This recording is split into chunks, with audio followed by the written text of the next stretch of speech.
Okay, team. So we are. So since the last episode that was up on YouTube, I told you lads that I was going to do a spot of grinding. Agrak Gur needed to level up to level 11, which I did. I slightly misleveled Nestorov and Agrak. I took Indom, which in retrospect on a heavy armor backline guy was not necessary. Whereas I should have taken quick hands for the functionality of everything else in their inventory. That being said, let's see how it works out. This setup you're noticing obviously looks weird, but this I just fought some witches, and this is the formation that when fighting witches I've now found to it is the way. So you start Bannerman front and center with Banner out. You give him a Lionheart if you can.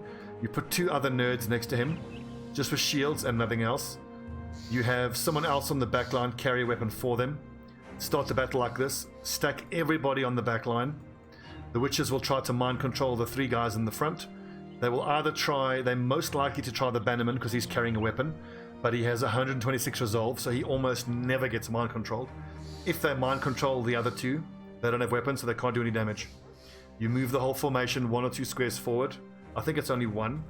That allows your bow mastery war bow using archer to start picking off witches. Even if you can't do that, the witches' bodyguards will hit the front line, get chopped up to pieces by your back line. Then once it's just your lads against the witches, you can just charge them, disarm your lads that get mind controlled, and then just deal with the witches that way. The only thing I need to refine my witch hunting procedure is ideally a mace specialist, which I don't have, but I need to collect a few wooden sticks. So guys like Pumulus, the dagger does nothing for them in the witch fight, whereas the wooden sticks are super important to walk forward and knock the old ladies on the head with the wooden sticks, so that they can't keep chain casting their bullshit spells. Okay, so we are ready to go take on the Kraken. We completed the 50,000 crowns ambition. We are now going to go defeat the Kraken. We have the unhold hide that we need. However, 2 missions have spawned here that I think we would be fools to turn down. This is 2,800 undead fight and 4,000 gold greenskins. I just want to keep pounding the money. I need to get the 250,000 gold achievement, and I want to keep returning to Feilstein here. Whenever we can take a escort mission to Feilstein, we should do it. What we should be trying to do is making sure that we try to get Feilstein well supplied, which is our best chance of getting legendary bows, because we don't have any legendary bows. The first Kraken fight will be so funny. Well, funny because I'm going to get wrecked. Okay, reform the formation.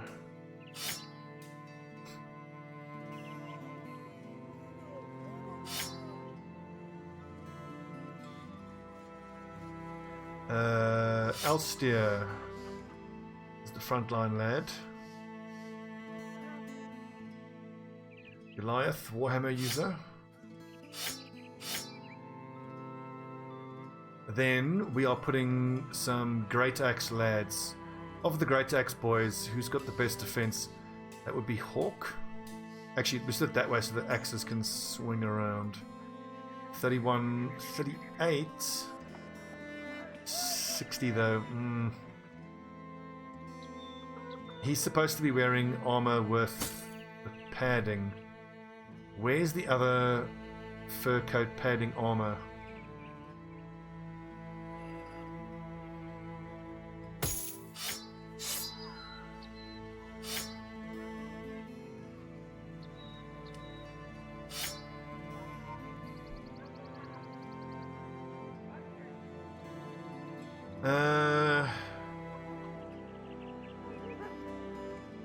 Are we going to go Great Axes or should we go Bardishas?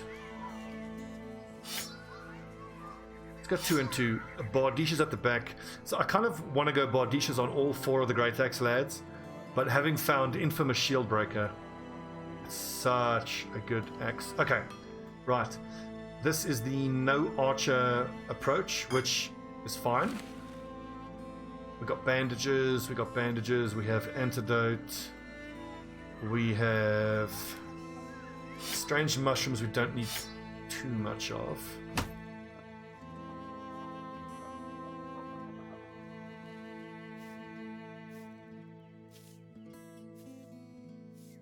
Let's get these greenskins.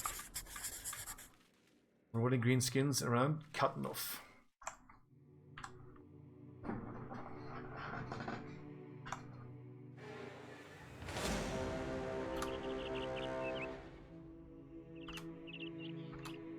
Oh, whenever I see undead footprints, I immediately think, ooh, XP. Now let's hope that this is...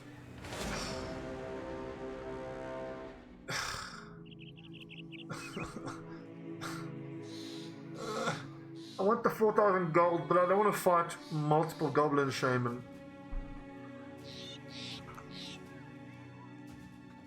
Ugh, vomit. Let's pull these gobbos into some reinforcements. I have no intention of fighting 30 goblins by myself.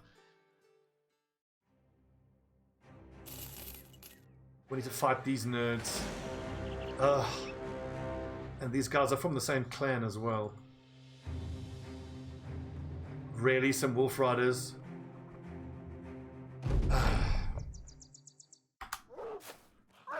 If we even pull those other goblins into the bandits, that would be fine.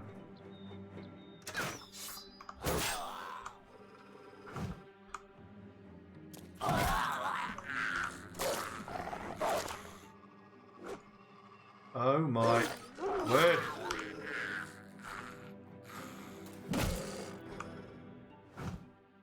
Lads!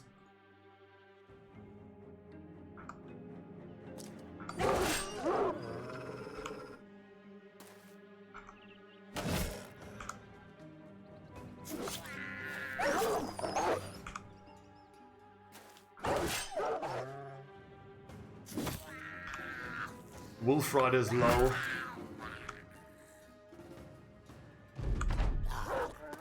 Yeah, you better run. Hit the road, you little green piece of shit. Coming over here, taking out jobs.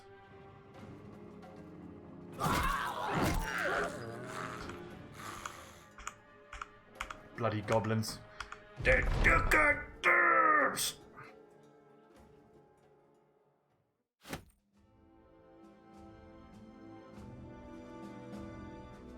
Come on, brigands.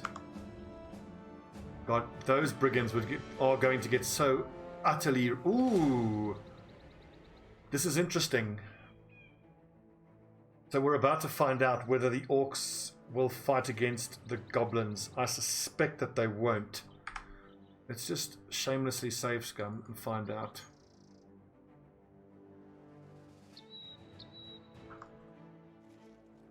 Okay, all the orcs are running away. More orcs. So this is awkward. No, the orcs are not. It's those goblins that we need to fight. I'm hoping to run into a group of... There we go. First Dunkelberg company. If these army lads can see us coming, they better run for their lives because we are bringing bad news their way. But that's perfect. 23 professional soldiers. Now, we can probably beat these goblins ourselves. But fighting goblins is just it's just a bummer. It's a straight bummer. I've done the Goblin City. I've got nothing left to prove of fighting goblins. That's easily my least favorite enemy type to fight. Goblins. The little fuckers have daggers. They have so many archers. Oh, come on. Okay, here we go.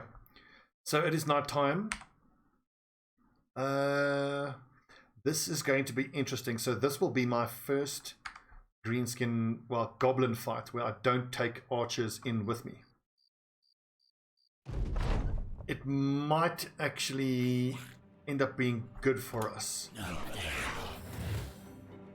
The reason being is that as good as your archers are at shooting goblins, Having everybody with high melee skill means that everybody will be able to break the vines quite reliably. The problem is though there's 2, maybe 3 shamans, so... But this is fine, we can just let the soldiers run forward.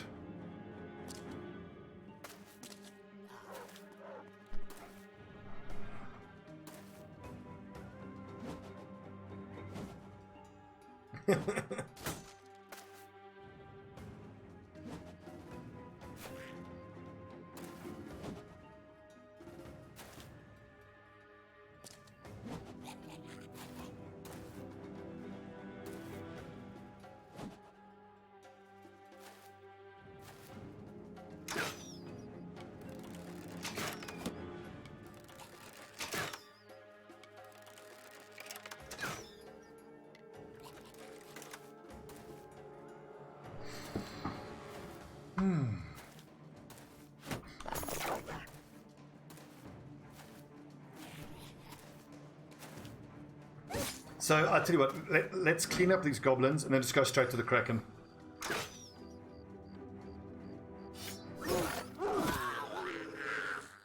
I love these war scythes.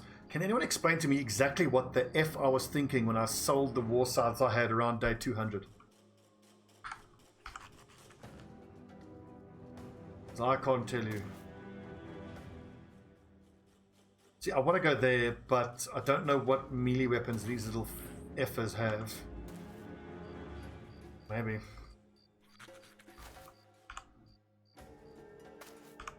Ah, fuck it, just run forward. Chop them up, boys. Right. Charge! But rather appropriately, King Arthur and the boys are running up a hill, as we are doing here as well.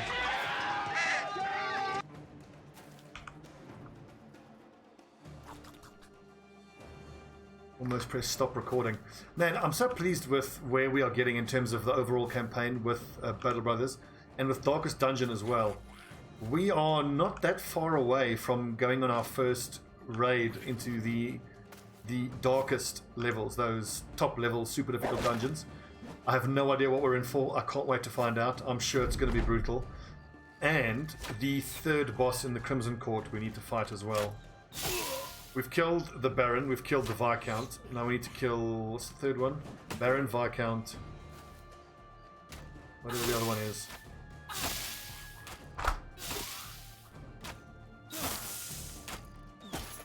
I truly hope that once you beat all the Crimson Court bosses that you stop having to deal with the mosquitoes, because they can fuck off.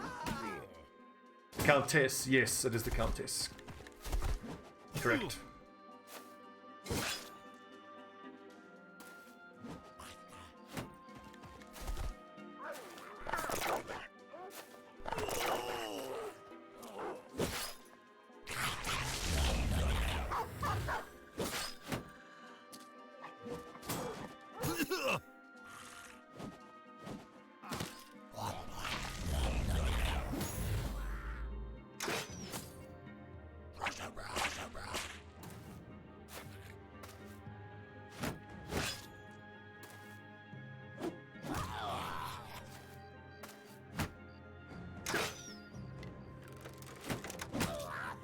So yeah, what are we going to do once we complete Darkest Dungeon?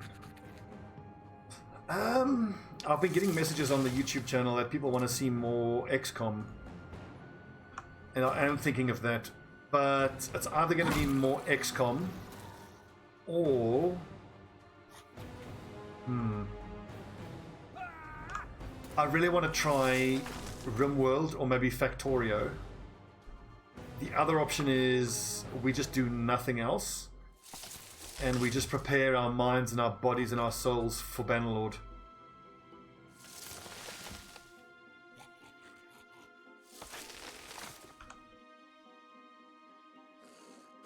So do you see, getting named ranged weaponry is very difficult. As you can see, I'm struggling with it too. I'm damn near 1,000 days in and I haven't gotten a single one. I've seen one in 900 days and it was in a Fletcher. But that's named, you know, proper bows. The little goblin bows are like trash. They're all over the place. I can't stand them. They're quite easy to find from champion goblins. I don't bother with them.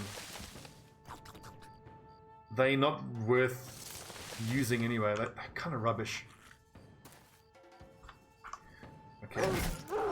Nice decapitating. Well done, Hawk.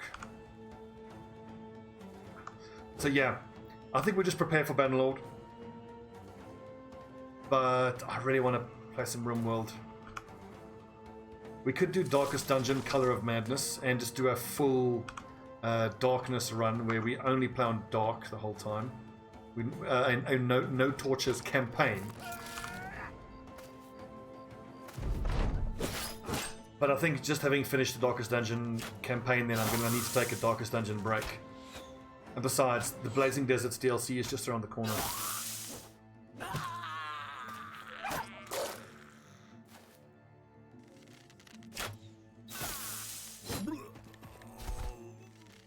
Your one crossbow, two bows, you lucky fucker. We've got the one named crossbow, which I suppose is the other. I mean, as far as longbows are concerned, I've seen one named longbow. It was quite early on. I didn't have money to buy it. We got the one named crossbow, but we don't have any crossbow specialists. And speaking of crossbow specialists, what I want to try, because I know how good the regular archers are, and I've never really had success with the crossbowmen. And I'm thinking, like, under what circumstances could I make crossbowmen comparable or even as good as the bow and arrow users? I don't think you can, but if I think the build I want to go for, where I get maximum utility and maximum usefulness out of crossbow lads, I think I would take the peasant background, and I would have all 4 of my ranged guys be crossbow specialists. And all 4 of them would take Bloodlust. So that between the 4 of them, they are kind of getting the same, if not similar, damage output to the bow guys.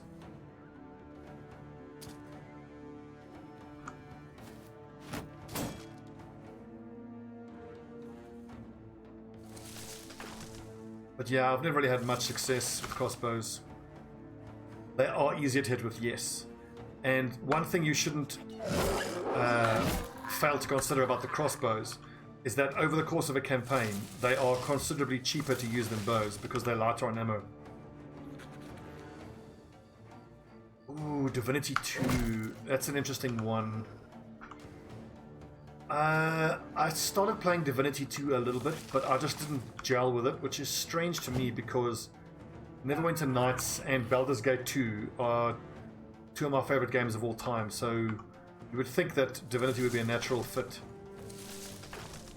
I think what I'll do is we will see at what time of the month, you know, or basically let's see when we are done with Darkest Dungeon and how far we are here with Battle Brothers.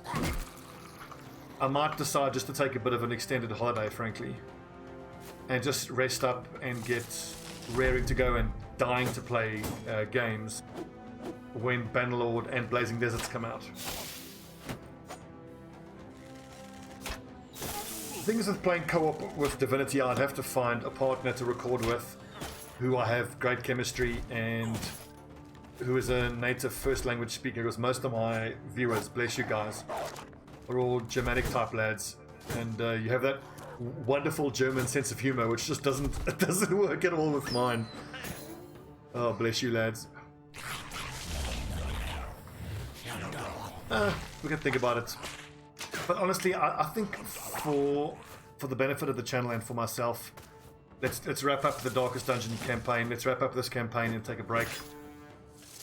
Because Bannerlord is what? How long till Bannerlord comes out? 3 weeks?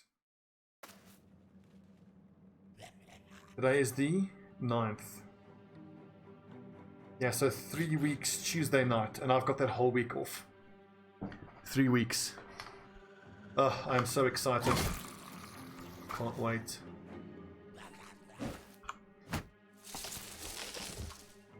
I've taken leave. My leave was approved. I've already booked my week off. If they delay Bannerlord, I'm gonna be so pissed. It happened with Phoenix Point, where Phoenix Point was delayed after I took a whole week off. In retrospect, maybe it's for the best, because if I'd taken a whole week off and then played Phoenix Point, I would have been so disappointed, because Phoenix Point is a little... I mean, it's fine, but if I had to sum up Phoenix Point in one word, it would be...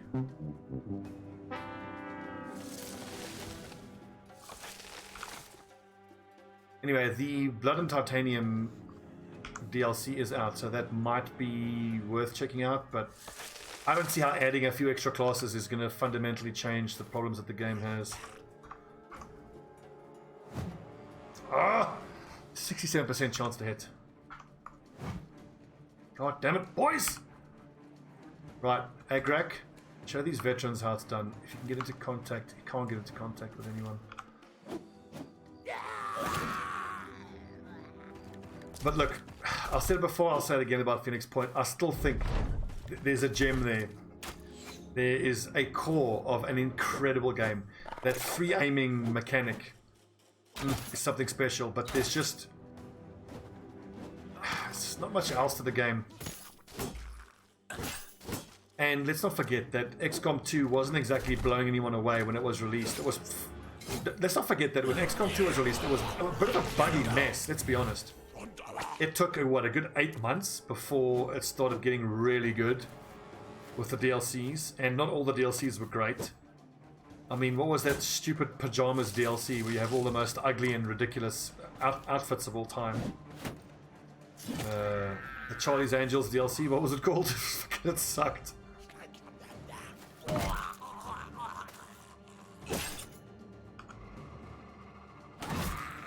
Yes! Yes, Hawk! That's what I'm talking about. Indeed, I know it's early access, but the thing is, I think so highly of the Mountain Blade series, and based on everything I've seen of the early access stuff, again, I think I'm in danger of hyping myself out of enjoying it, but again, the bar for success for Bannerlord is so low. As long as it's working and it's stable and it's just warband with better graphics, I will be so happy. I can't wait. Just think of all that butter we're gonna get, boys. All that sweet, sweet butter.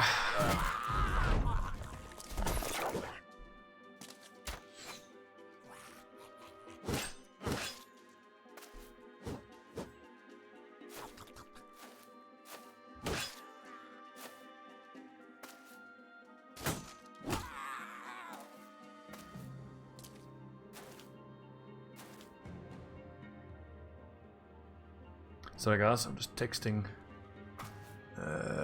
Let's go. You know what? End the round. Let's let these soldiers do it.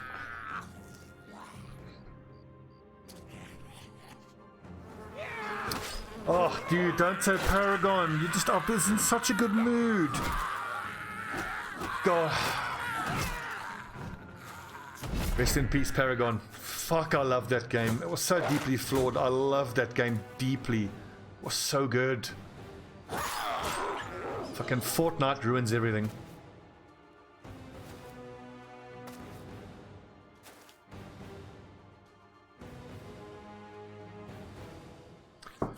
Okay. See that goblin overseer? Kill him. Kill him. Okay, so damn it, Spitz. Now you got me thinking about Paragon again. I forget. I think I read it on Reddit, but it made me really fucking angry when I read in Reddit that they said that Paragon's player base was something on the order of 200,000 players, which is as much or more than Hon had for a good 6 years. So it's not like it was dying, like a dead dying game. It just wasn't as big as Epic wanted it to be. And then Fortnite happened and just diarrheaed all over the whole world of gaming. And I mean, like, guys, imagine this timeline, right? Paragon comes out, it has its problems, Fortnite happens, stupid dance moves, every child in the world is playing Fortnite, Epic makes all money than a small banana republic. But now, what happens in our timeline is they pull the plug on Paragon to move the developers over to the children's game. But how about the timeline where Epic goes, okay, we see that Paragon has problems, but we also see that it has so much more potential to be even bigger. I would submit it had potential to be even bigger than Fortnite. I mean, like, if you just make a MOBA good enough and you get those League of Legends players coming in, because okay, this is going to be controversial, but I think that the vast majority of the player base of MOBAs fall into the casual player base. And okay, so let's not get bogged down in debates about what qualifies as casual part of the player base. I'm using casual in this setting to describe the kind of players who love MOBAs, players like me, who, you know, were like 3000 MMR in Dota, not great, not that good, but who, like me, played Paragon and were just gobsmacked by the graphics and the sound and what it looked like and thoughts of what this could be and how much easier it is to get into. Fuck, man. Yeah. That's fine, Spitz. It's just... God, I love Paragon so much. Fuck, I love Paragon. Even with all of its problems, even with all of its issues, it had so much potential. And I mean, there were so many fun moments. My fondest memories of Paragon is playing Crunch, big robot, and then you like jump in with the big rocket arm, and then you uppercut a dude, and the team fight starts, and bam, and you jump in, and oh fuck, it was so good. And just the way it looked, I mean, I thought graphically it was one of the most beautiful games I'd ever seen. Let's mop up these undead and that undead. Like, I don't need to be doing these fights, but I'm not going to turn down this amount of XP, nor do I think we should. So for those of you who wanted to see the Kraken fight, sorry lads, you have to wait one more fight. Quick check, daggers on everybody, whips on everybody, whips out for the torturers. Oh dude, liking MOBAs and being good at them are two separate they are two separate axes on a graph, put it that way. I am so bad at Dota, but I still love it. Like, the thing is, it's a bit of an indictment frankly on the issues that Dota has, that I'd say in the last 2 years 98% of the time I'm watching Dota rather than only playing it. So I think I definitely developed queue anxiety, but the thing is, I was playing at a decent level, decent for my ability. So 3000 MMR is garbage tier, but I think the average MMR is 2200, so it's not that bad. And then after like 2 years off Dota, I jumped back in, and I found that the level that I was playing at, I recalibrated at about 2000 MMR, and the hit to my ego in dropping down to 2000 MMR was so great, which is stupid because it's still average. I'm just playing average. There's nothing wrong with average. Most people are average. That's how numbers work. You can quote me on that. But what it comes down to, like, if I had to say, okay, so why am I not playing Dota regularly anymore? I even wanted to do a regular Sunday night Stobbie plays Dota series, but it's just, Dota's the kind of game, or at least the way I want to play it. If I can't play Dota often enough, where I'm playing enough and trying hard enough and practicing enough to the point where I can play at a decent level, I'm not going to play it.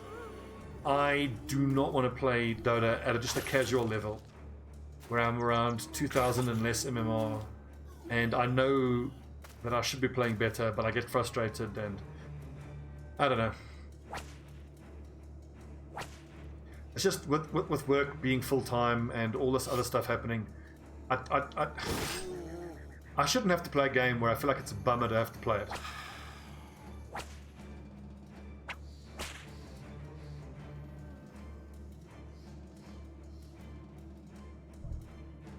Logix, I would remind you that Dota has one of the lowest player retention rates of any games.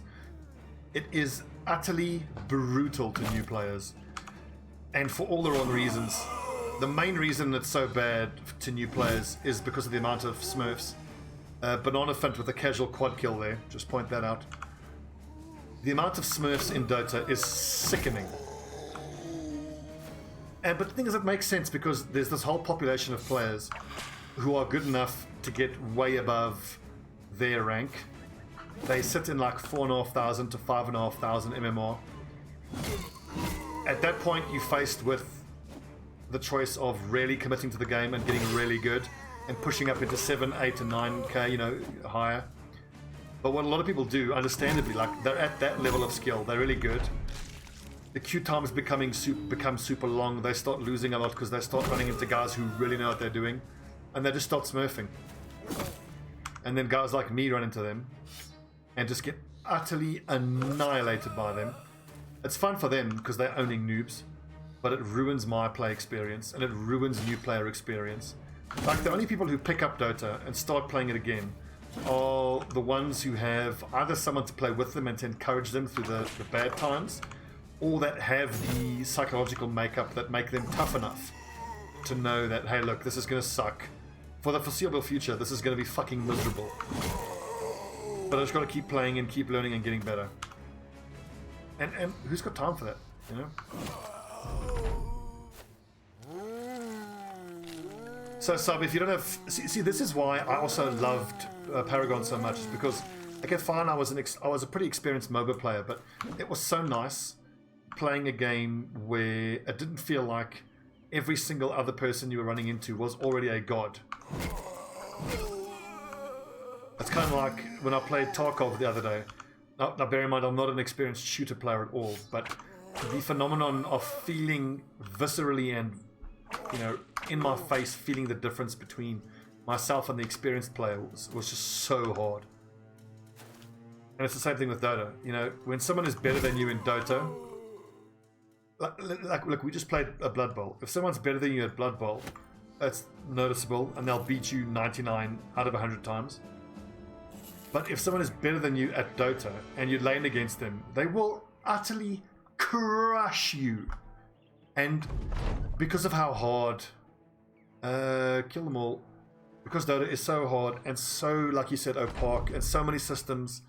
Like, there are people who have and do play thousands of hours of Dota and don't even know about lane pulling, because how would you unless you watched a guide? So yeah, there's a lot of problems with Dota,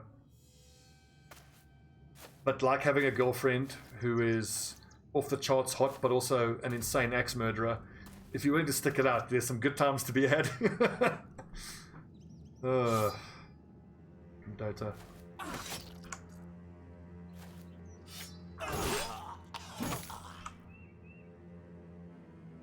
Right, Banana Fint.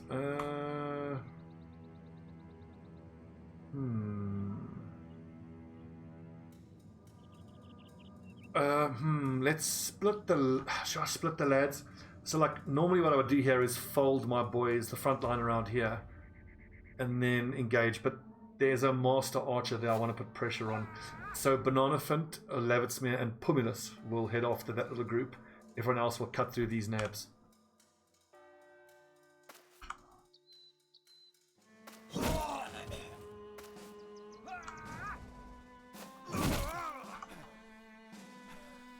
Let's see here. I don't need to indom here. There aren't that too many scary weapons. I probably should have indomed there. That's a mace. Okay. Hedge Knight spotted. So I need to get Alstier into contact with the Hedge Knight to stick him with the dagger. Turn him into a zombie who then is going to fight for us. Okay, so you two are going to chase down those nabs. Lavitsmere. In the meantime, just keep disarming that nab.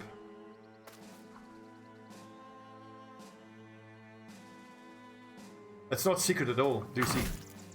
It's kind of the whole thing of this playthrough. The central theme behind Damage Inc. is the best defense is an irresistible and unstoppable offense. So 7 hedge knights with 2-handed weapons up front, 2 more hedge knights in the back line to rotate them out, then situationally 4 archers or 2 other polearm users as needed. It's not a setup I want to do again though. It has its issues, but it has its strong suits as well. Overall though, I would say that I'm finding there's a lot of games where I feel like I would benefit a lot more from having, let's say, 2 tanks. So the next warband I build will have 5 hedge knights up front and 2 tanks. No, 4 hedge knights, 2 tanks, and a dagger specialist. Because now that I know how amazing this obsidian dagger is and how comparatively easy it is to get, I want to have a dagger specialist with the obsidian dagger as soon as it's possible to get it.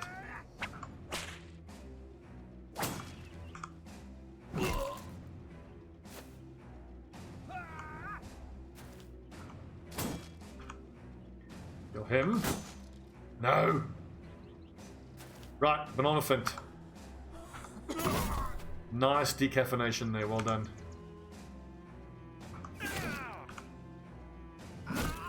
Oh, kill them all. Do I need to indom? These lads are unlikely to hit. They're more likely to go for Bogos.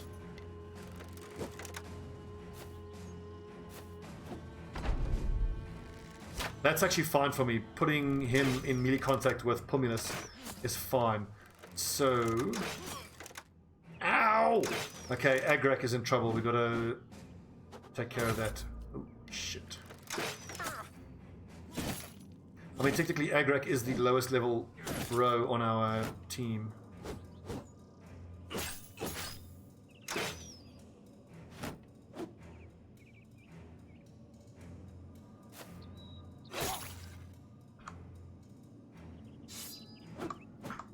Oh! Fuck, I should have endomed. Please miss. Pumulus, 31 dodge. Oh! Fuck. Right, I'm focusing too much on chatting with chat and not enough with killing nabs. Can get him.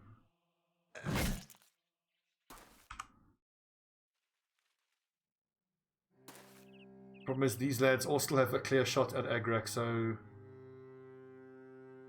Alex Nesterov, if he hits that 91%, I was going to say he will kill that guy, then he can move forward. Fuck, now Agrak's exposed. Agrak can move though.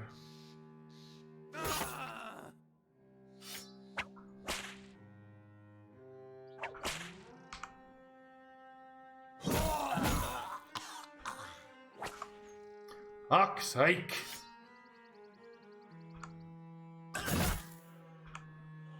Right, Pumulus is in big trouble.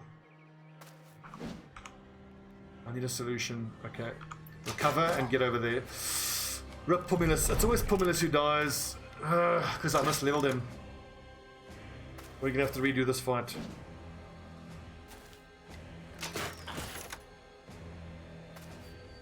Maybe if the Hedge Knight misses his attack, he's unlikely to.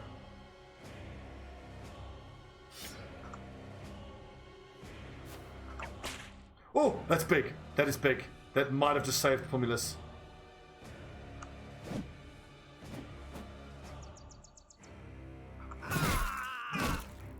His morale's not breaking, even though I'm slaughtering everyone. At this point, I kind of have to ignore this Blackblade Ingram lad. Okay, so let's see. Levitsmir's going to move up to him and get rotated out. So I need Sinrig and Hawk to keep chasing down these nerds.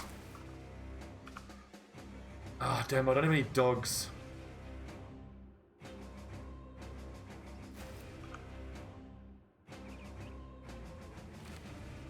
Okay, we are on panic mode here to try and get rid of that Hedge Knight.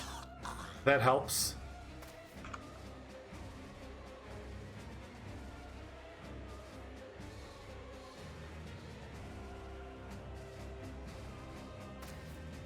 You need to just start stabbing this guy with that obsidian dagger.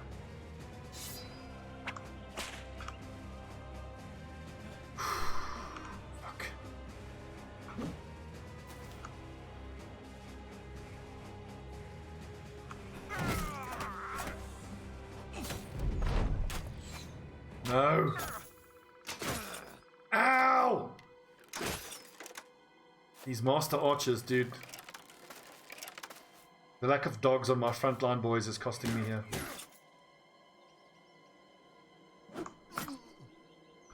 Nicely stabbed. Okay, so Exiled Pariah, just keep disarming that nerd. Boghos. Bonk him on the head.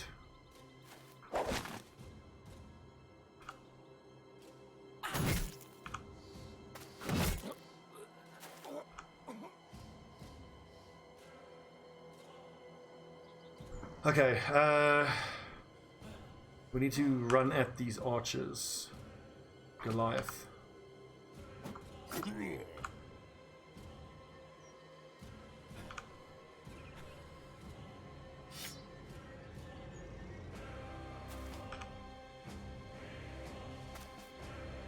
Now, Agrek, actually I shouldn't have put him next to this dude, because if he recovers his morale, he could very well kill my lad.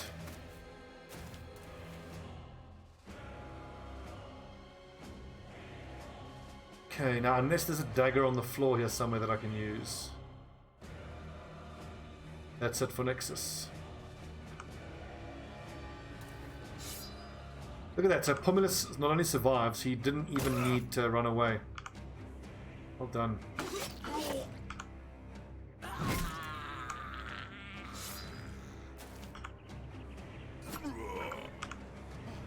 Give him the stabs, boys.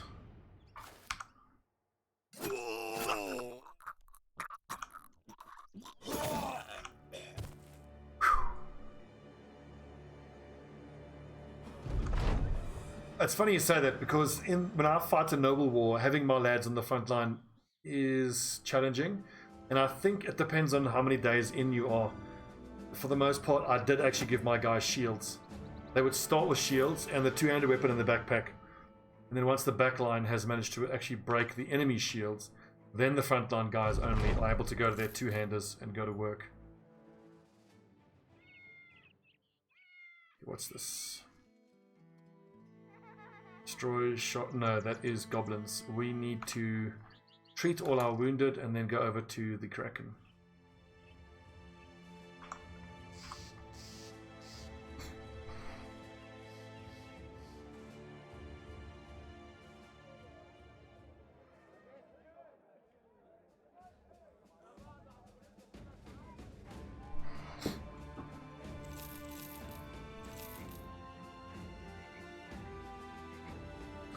I played a bit of Tarkov.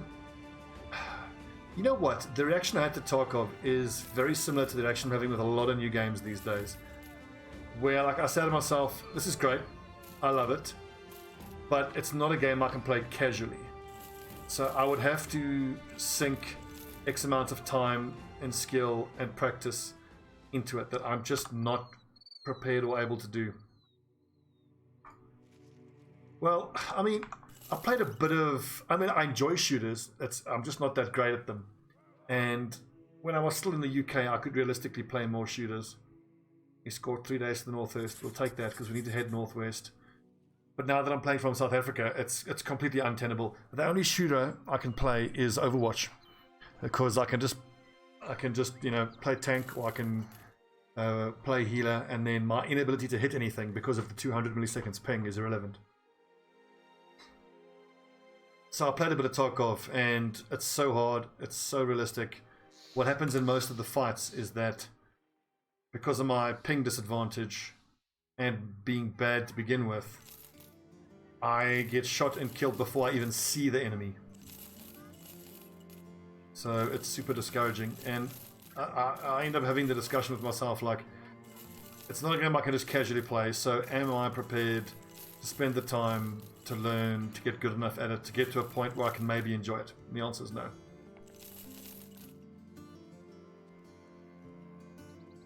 And then there's the point that's common to more games these days, is like the new player experience for most games.